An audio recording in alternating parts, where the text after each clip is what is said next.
And when the little demon begins to weep and asks you for mercy with puppy dog eyes, show it none.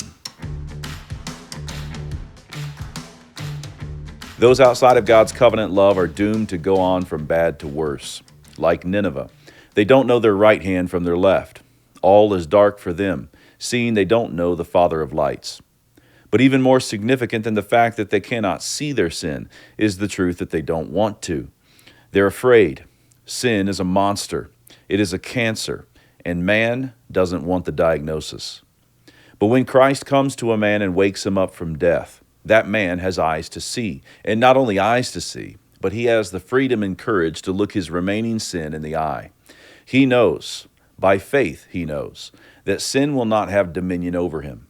That promise gives him the strength to face his shortcomings, confess them, and put on the new man. You are God's covenant people.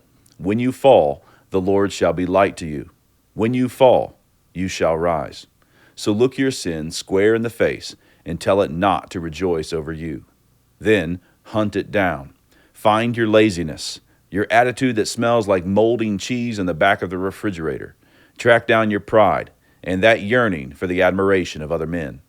Go find your despair and choke it with both hands. Choke it until your despair despairs.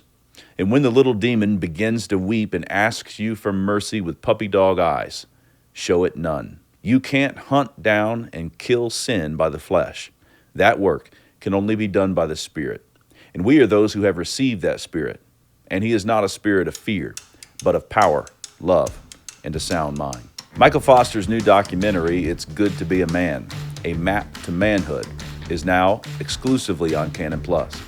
In the documentary, Michael Foster lays out a map to manhood through the depths of clown world.